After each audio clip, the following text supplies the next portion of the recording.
So then to shift gears and to kind of dive down a little bit more into strategic options, how do we take some of those high-level trends and make sense of it and start to make decisions for our organizations without necessarily thinking there's a one-size-fits-all strategy? Because anytime we do an IT strategy engagement for our clients, we find that no client is the same, and typically the solutions that we develop or recommend and implement for our clients are very different. And it all just depends on what the needs are of the client.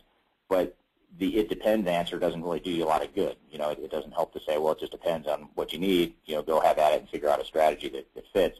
You need to have some kind of framework to help guide you through some of those decisions and at least point the needle in the right direction or get you headed on the right path on which direction to go. And that's exactly what we want to do here today. Start to give you some ideas on how to incorporate a framework and relate it to some of those key strategic decisions that need to be made.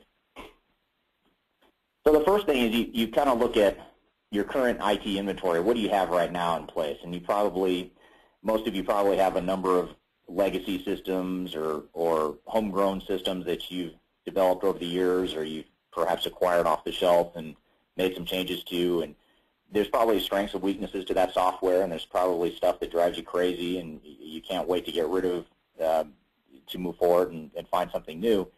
But at the end of the day, you want to look at the costs and benefits. What is the cost of what you currently have? What are the benefits? And then how does that compare to the costs and benefits of potential solutions out there in the marketplace? And this is a really important exercise because, a lot of times we find that companies, when you take this more rational, less emotional cost-benefit approach, a lot of times you'll find that, the current systems we have are a huge pain, and it's costing us in places it shouldn't cost us, and it creates headaches in a lot of ways. But when you look at the cost-benefit of, say, doing an upgrade or making tweaks or improvements to what you have versus a complete rip and replace of that and kind of ripping out what you've got and completely overhauling it, a lot of times you'll find that the cost-benefit isn't quite there, and that it does make sense to maybe work with what you've got. And a lot of people don't want to hear that because they've already, in some cases that's not true. In some cases, they've already kind of made up their minds that they want to go down the path of a new system. But regardless of where you stand or kind of where the organization is feeling about the current systems, it's important to look at this cost-benefit approach to look at, what are the total costs of all our different scenarios and our options, and what are the total benefits, and really do kind of a quantitative, more of a rationalization of the cost-benefit there.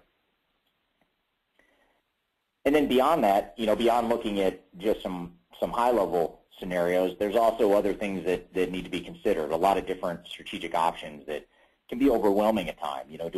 For example, do we go with a single ERP system, or do we go with that best-of-breed approach? Do we do SaaS or on-premise or some combination of both?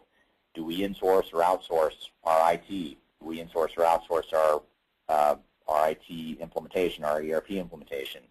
What's our integration strategy? Do we force the software to fit the business, or do we force the business to fit the software, or is it a combination of both? And how do we know where that falls? The other is the people versus technology. How much do we focus on the technology versus on the people and process side of things? And then finally, how do I deploy changes? Once I've defined all these changes, how do I go about creating a plan that makes sense, that allows us to roll it out successfully? So those are just a handful or a few examples of some of the different strategic options that need to be considered. And there's a host of others as well, but hopefully that it gets the wheels turning if they're not already, about some of the things that need to be considered along the way.